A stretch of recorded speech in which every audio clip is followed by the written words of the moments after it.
Welcome back to New Zealand Rise News. Now, physically challenged children in Nigeria face a range of challenges and plights, many of which are interconnected and compounded by many difficulties. Now, one of the challenges is limited access to quality education.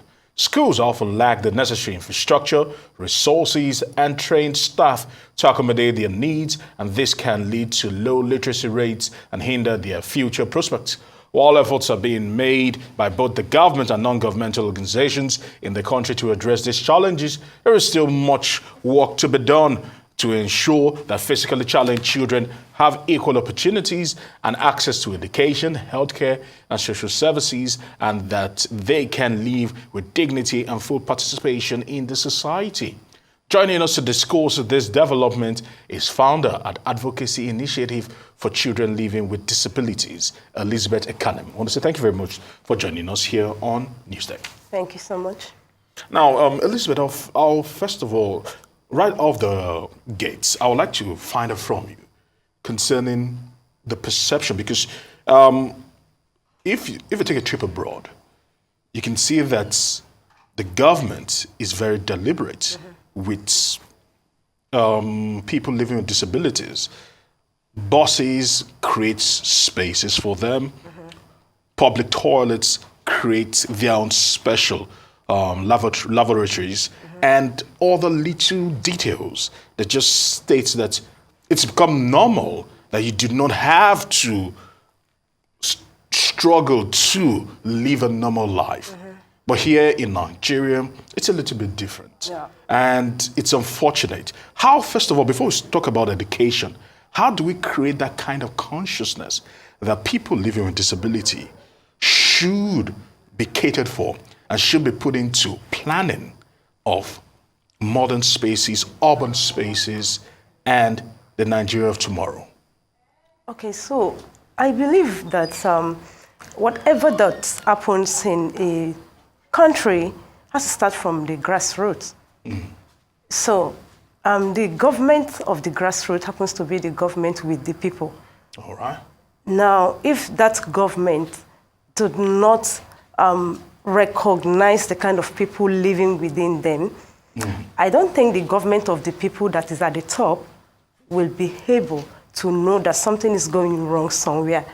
So in order for us to give solution to things like this, we have to start from the government within the people that should be able to go into communities to find out what is happening around them and begin to find solutions to attend to these situations, just like what we are going through for people living with disabilities in Nigeria. All right, if you want to focus on the education of people living with disabilities, from your own experience, give us an idea, how, in terms of the nature of the presence of these schools, special needs schools, or lack of it in Lagos, for example. Can you just give us an idea whether we have any in the public schooling system or private schooling system, as it were? So what is the scenario like, and where should there be improvement in that regard? All right. So in Lagos State, for example, we have schools for children with disabilities that are mainly at the mainland. So I have a child with disability, hearing impaired. I live in Lekki, Etiosa. So because we do not have that school there, I have to take my own child all the way past 2-3 local governments to Surulere for her to attend school. So even the ones over there, they do not have facilities that will really, really help these children there. Not alone, we that do not even have one school here. So the ones I have seen, the government really need to attend to those schools, even though some of them are units attached to a regular school. But are they public or private schools? Yes, public. Okay. The ones I saw, the ones I know about are public, and the ones that are private that are in Lekki, I think they are well equipped. But for the government, the ones that are government public school, no. Yeah. Meaning, to a large extent, a lot of attention has not been paid Exactly. to the public angle of that. All right, probably trying to address that. A lot of people, especially people within the government circles, we would always say that, or part of the excuse stems from the fact that they say that trying to cater to specialized schools, as the case may be, is a little bit expensive. That's what they try to say, because transcribing books braille books for those that are blind, and also trying to get hearing aids, or probably getting people that can actually help tutor these people. They are specialized people, and it's a little bit expensive. Do you think that is good enough excuse? That's not an excuse, because if you can create a school for a regular child to go to school to learn, yes, you should be able to have a plan for other set of people that you know they can't sit in a classroom like them as well.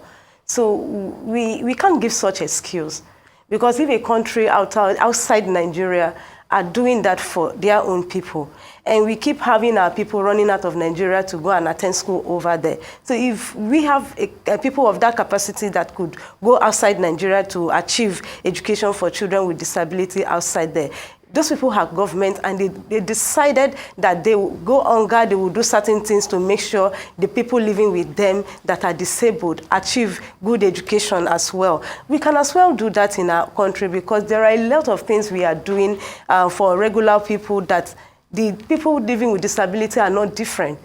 They're also breathing same air that we are breathing. So there is no difference between us. The difference is that disabilities can happen to anybody. So we just have to make sure that they are part of the society to achieve, even give them more attention, so that they could live a better life than allowing our kids to be on the road begging. And we've seen scenarios where even special needs, people with disability have actually excelled in their various chosen field of endeavor. But let me ask you this. Do you think there's enough advocacy in creating that consciousness with government to actually act and do what is they're supposed to do regarding? I don't think so, because... Well, why do you think that is? Yeah, because I belong to some of the platforms that are into this. But I have not seen that opportunity where they have given people like NGOs to come out to shout this, to advocate for this so much, because money talks a lot. So for people to go out to television stations, to radios, to announce or to advocate for this, it will take money for some people like us that just want to be a voice for others.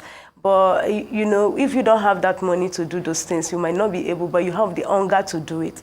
So the advocacy is not loud enough on that aspect. Okay. Yeah. Okay, just quickly in 30 seconds. Yeah. Please just help me address this concerning, because the truth is a lot of people look at this, a lot of people, there's no priority given to people with disability when they are actually trying to draw budgets and the rest of them. What can be done, or what kind of message can be sent to ensure that that priority is given to people living with disability, so that it can trickle down even to the educational sector and down to the local governments, like you said? 30 seconds. Okay, so I believe in our government. The private sectors can also be of assistance to help us do those things, because I run an NGO. I am not working with the government, and I am taking this as a fight to make sure that this is done for other people. And I believe if you'd also join me and some other people joined me, we will be like a community that are fighting a race to make sure that we achieve a point. We are joining you. That's why you are here Thank today you so much. to actually advocate for people living, children living with disabilities. Yes. But that's where we actually draw the line today. Yeah. So unfortunately, we're actually out of time, I'll say. Wow.